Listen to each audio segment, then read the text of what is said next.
Are you afraid of your front brake? In 2 minutes, let me show you how to do this.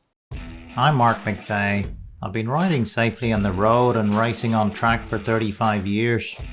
After working as a MotoGP engineer, I founded the Riders Academy in Australia. Today I run the MotoDNA Digital Academy, online and data-driven, teaching riders all over the world. Skill is a huge part of riding a motorcycle, together with craft and mind. The higher your skill level, the better equipped you are to react safely to hazards on the road. One important skill is conquering the front brake.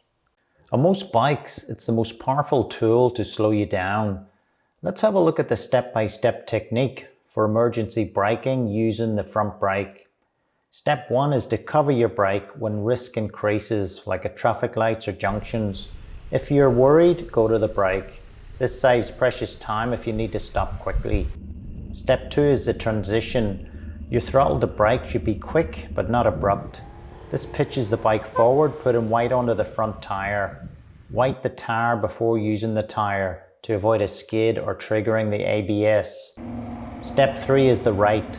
So after that initial brake application, the rate is how quickly you can apply brake pressure.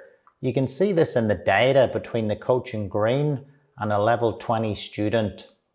Step 4 is to be progressive. This means increasing your brake pressure until you come to a stop. Rather than being on and off the brakes, this adversely affects your grip by unloading that front tire. Step 5 is your peak brake pressure or G-force, or how hard should you squeeze. Most bikes are capable of deceleration at over 1 G. However, our data shows most riders cannot match their bike's ability. Remember, it takes 10,000 hours to master any skill, so go practice.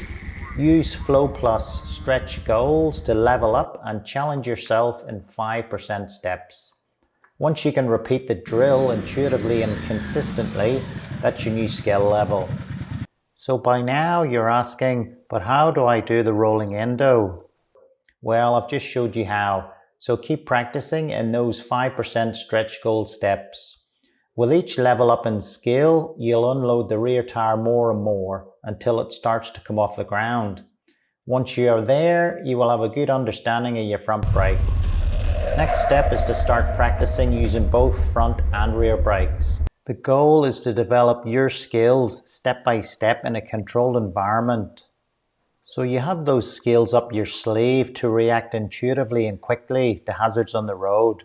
Sign up at motordna.com to objectively compare your skills to thousands of other riders' data.